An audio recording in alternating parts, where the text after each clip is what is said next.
surely was trying to do that.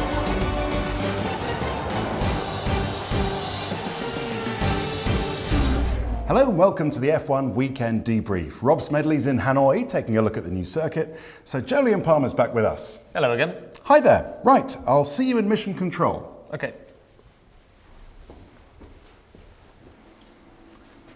Hang on, how did you get here ahead of me? Undercut.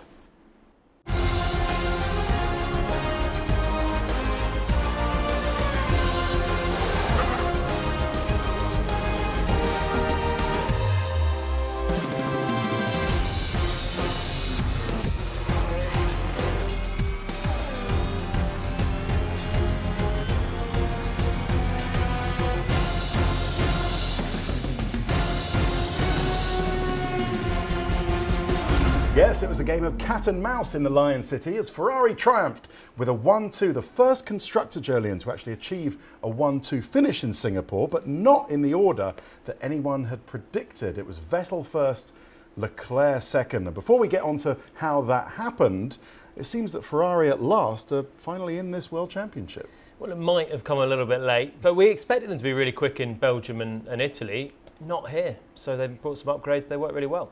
What do you think that's going to mean? I mean, we'll talk later about, you know, where they go from here, but it seems like they had a correlation issue that they've now fixed, because that was 4 times lucky. They tried 3 flaws before and that didn't work, and now the 4th time lucky they've got it right. There's 2 sides to it. Firstly, correlation issues are really bad news for Formula 1 teams because you don't know how to develop. You've got correlation issue. So basically, you develop parts that should make the car go quicker and they don't. That's what happened with Ferrari until now. So now they've fixed that. They've got the benefit of an upgrade that works, but they've also got a benefit of future upgrades that should also work as well. So it's twofold and it looks pretty good. I mean, it's more for next year now, isn't it, really? It is, yeah. Okay, well, let's talk about Singapore. And really, we saw the confirmation of Leclerc's brilliance in the team, domination, I'm not quite sure.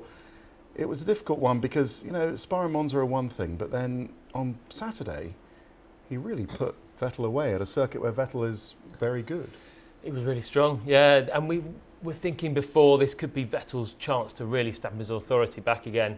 And on Saturday, Leclerc was really quick. Even in practice, he suddenly looked like he emerged as a challenger. We didn't think Ferrari were going to do it. Qualifying, Vettel nailed the first run. The others were a bit compromised with messy outlaps. And then the pressure was on and Leclerc was the man again. Took a really good pole position. I mean, the lap was chaotic. He was so nearly in the wall a couple of times. It looked really scrappy. It was quick. Well done. Oh! Look at the lap! Oh my God! Look at the lap! I've lost control, I think, 3 times in the lap. Yes! Well done, guys. Where would you say Leclerc is strong and Vettel is weak? Is it as simple as, you know, young guy hungry for it, you know, all against the older guy? But Vettel's he's not old, he's only early 30s. Yeah, I don't think it's a motivation that Vettel's lacking right now.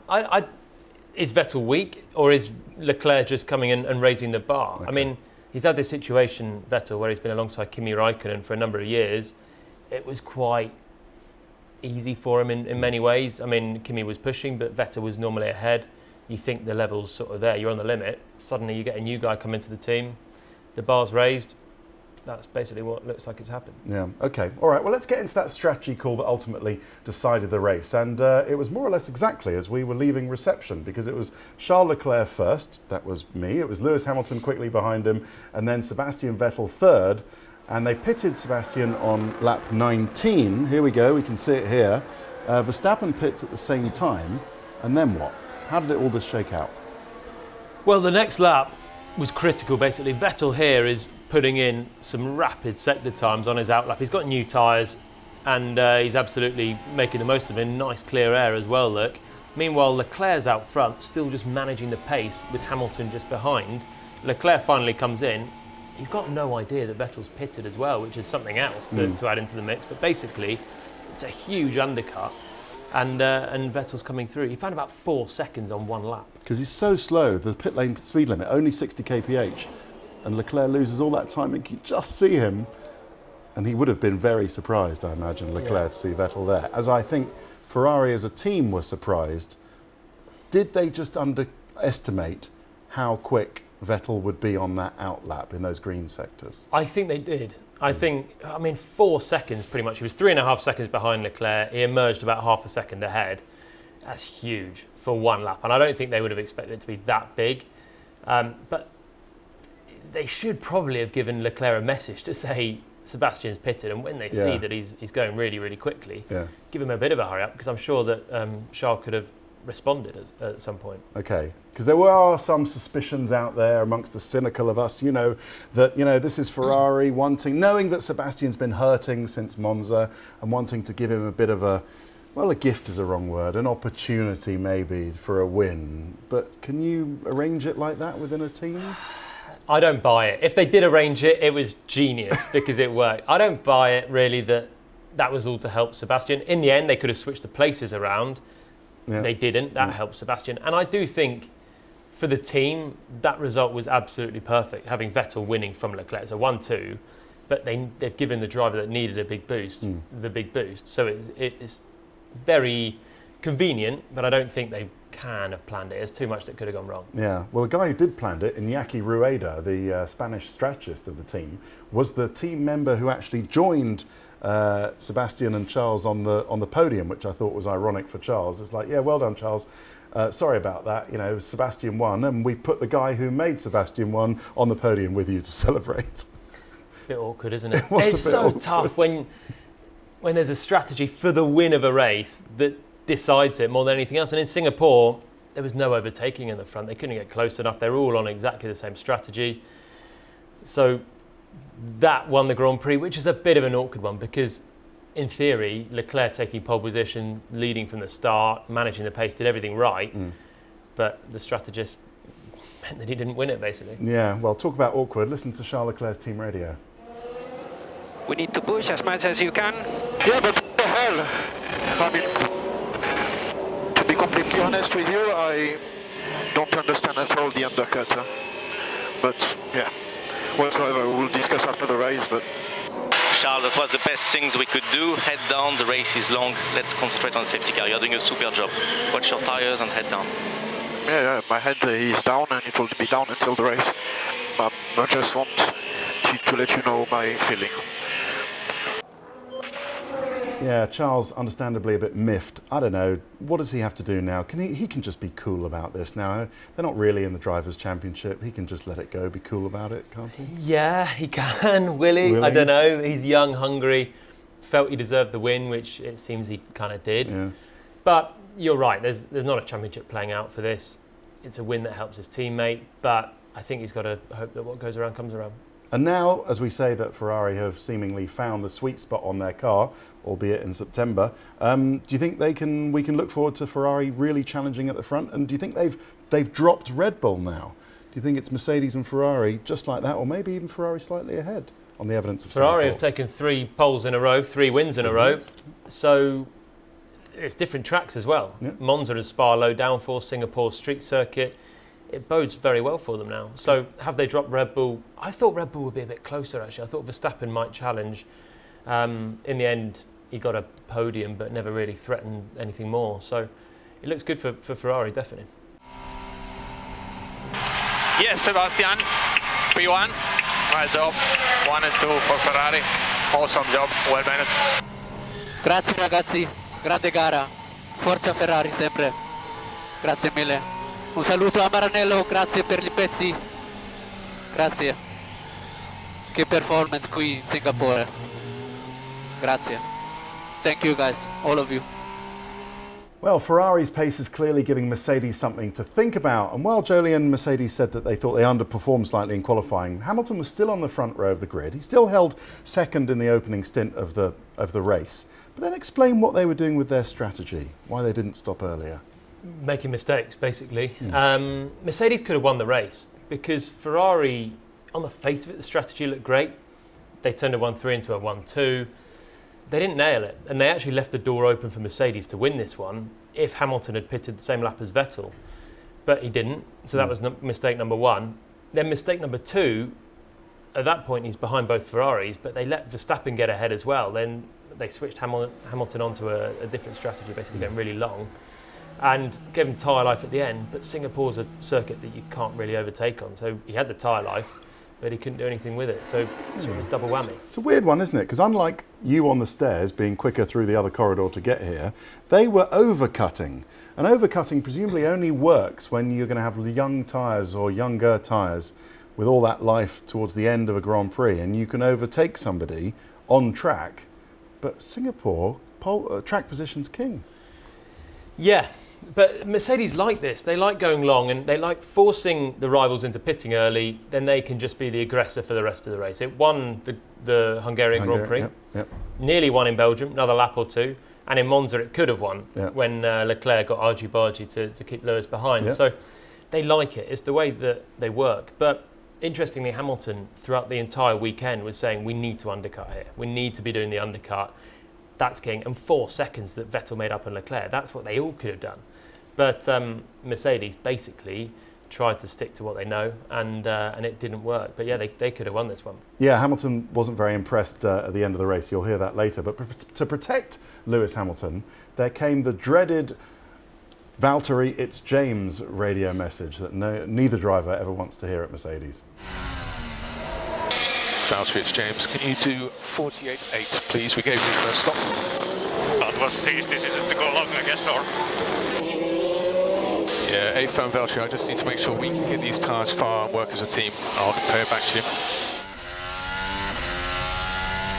I'll pay you back later. They didn't pay him back later, of course, or maybe he means a different race to come. How slow is a 48.8? Slow. It's basically matching Lewis's pace out front on some shod soft tyres. Okay. And he was on new hard tyres at that time. Probably could have gone 2 or 3 seconds a lap quicker. All right, so I don't know.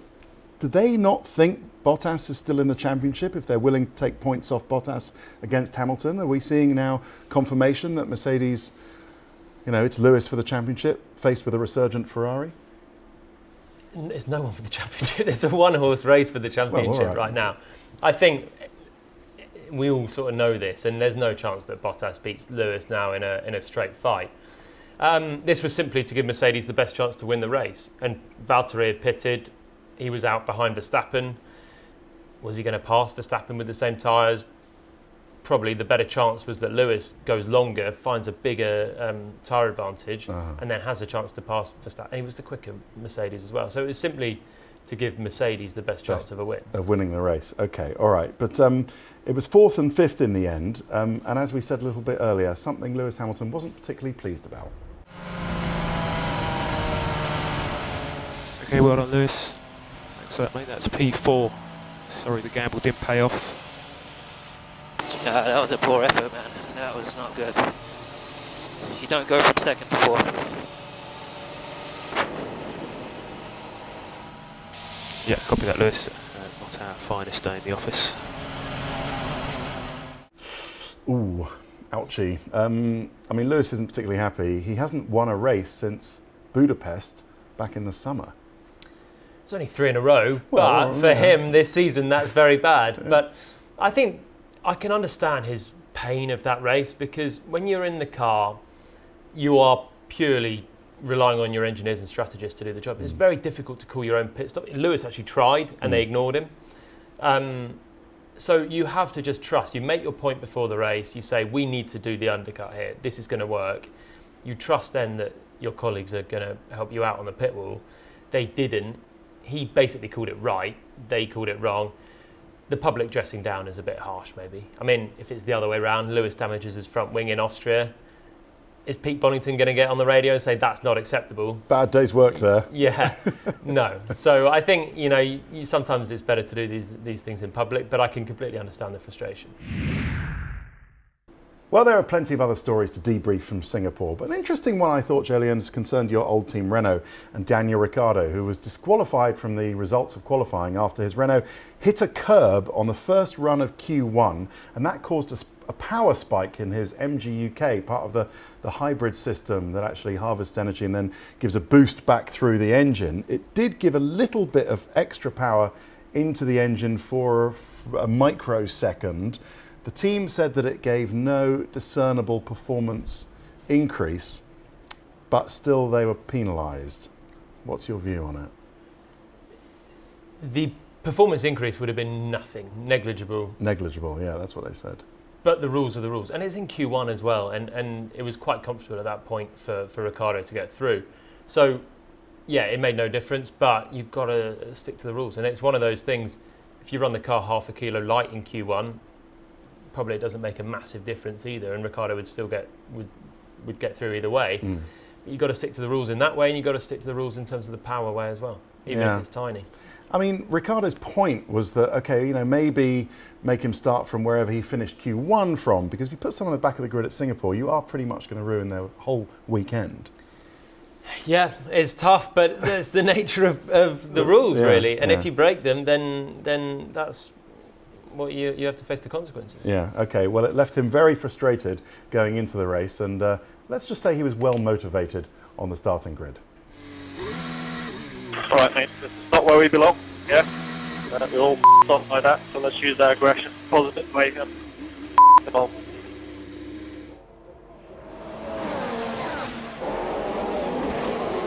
We're not around tonight. Let's go, boys. Let's go. Let's get a boy. Yeah, well, Ricciardo had his overtaking trousers on, didn't he? But some of them didn't end up particularly well. I thought he had a great race. It was old school Daniel Ricciardo, made a few good passes, and then one that was just slightly too close with Giovinazzi, and his race sort of came undone there. But he was unlucky with that one as well. I mean, Giovinazzi's behind, just trying to cling on around the outside, and Ricciardo thought he made the move, then came across and they touched. It was a good fiery drive though. So to Albon, Norris and Gasly, not the name of a city law firm, but the three drivers who finished 6th, 7th and 8th. Alex Albon, Lando Norris for Red Bull and McLaren, and Pierre Gasly for Toro Rosso. Who stood out for you there? Actually, probably Pierre Gasly the most. He had quite a good racy drive, different strategy, went long, made some overtakes in the end. I thought it was good. And he's got points in 2 of his 3 races for Toro Rosso now. Do you think it's because there's no pressure at Toro Rosso, where there was so much at Red Bull? Well, you got 2 things. A bit that. Secondly, the reference is gone. Verstappen maybe would be doing better still in the Toro Rosso, and we would be saying Gasly's still not up to scratch. Yeah. But the reference has changed, and he's doing quite a good job. Okay, Alexander Albon, the man who replaced Pierre Gasly, seemed a bit nervous when I started, when I spoke to him on the drivers' parade. Didn't really know what was happening. He's a rookie, of course, hasn't done this race. Neither has Lando Norris. But, well, it would have calmed their nerves. Albon started 6th, finished 6th, and Norris, kept his nose clean. So decent performances, both of them on their first time there. Yeah, good to get through to the end. I mean, this race is absolutely gruelling, and I think a little bit of the nerves would just be surviving it in the heat and humidity. There's nothing like this on the calendar now. Malaysia's come. Yeah, okay. Antonio Giovinazzi led the race at one point for Alfa Romeo Sauber. Apparently the first time since 2015 that a non-Mercedes, Ferrari or Red Bull car has led the race, but didn't end up there. They were just a few laps short of pitting under a safety car. Would have been good. That's good. what they were looking for, really, to go long, try and find a safety car. There's such a high chance in Singapore, and it happened, but they had pitted already, so couldn't take the game. Okay, but he still got a point for 10th. Well, there were certainly sparks flying in Singapore, literally as well as metaphorically. Jolien, I thought some of these incidents were slightly unnecessary. First of all, Nico Hülkenberg racing Carlos Sainz. What did you think of that one early on? Yeah, unnecessary, because both of these had a good chance to score some points, actually. And I think Sainz really was the man that came across from the outside to the inside at turn 5. Hülkenberg was on the inside. I think probably Sainz was too focused on trying to pass the Red Bull ahead, and they touched and put them both to the back. All right, well, this seems a good incident to get the 360-degree camera off the chassis. And if we look at the one from Carlos Sainz's McLaren, first of all, you're right. I mean, I can see what he's doing. Just talk us through here. He's got the Red Bull ahead. Yeah, he's so focused on Albon here, and Albon's going to cover the sort of middle of the road. Sainz goes to the outside, but there's Hülkenberg just there, halfway along the inside of Sainz. Now, they should have been able to go through side by side. That's the thing. It's not a one line only for that corner. And from Hülkenberg's Renault? Yeah, same thing. So the guys on the outside started well. He's held off Norris at the first corner, and now Sainz is going to just go off to the left just there. So Hulkenberg's got a load of space on the inside, goes halfway along, and Sainz cuts right to the apex. Hulkenberg actually tries to avoid it going even more on the apex, couldn't. So I think Sainz probably needed to give some more space. Well, talking of giving some more space, we had the Haas fighting with a Williams towards the back, George Russell and Romain Grosjean, and this one really seemed a little bit unnecessary as well. Yeah, this one, I mean, it really was. Grosjean's on the outside of turn 8, and it's actually a bit of an odd one because he's right there, side by side at the apex. Russell will have known he's there, but Russell sort of squeezes him out. But Grosjean just keeps turning, and there's actually a little bit of space he can move on the left as well. So I think they're both sort of guilty of not giving space and not backing out and end up in a heap. And causing one of the 3 safety cars, I think, that we had. And then finally, at the end of the race, there was Danny Kvyat on fresh tyres, or fresh-ish tyres, closing on Kimi Raikkonen on very worn tyres, and this was the result. I actually think this is a great lunge from Kvyat. He's at the apex, he's got the car stopped, and Kimi just presumably doesn't see him and completely comes across and drives into the side of him in the end. That, for me, is a good old-school overtaking move that was sort of cut short by Raikkonen just turning into the side of him.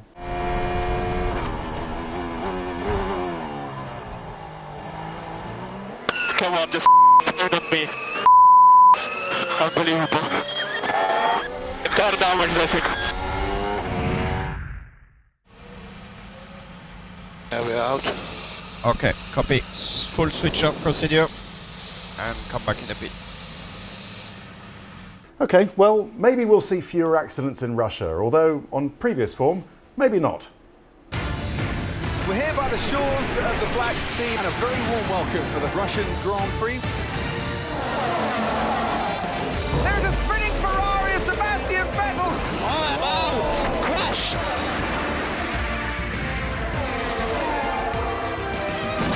Oh my word, he's hit the barriers very hard.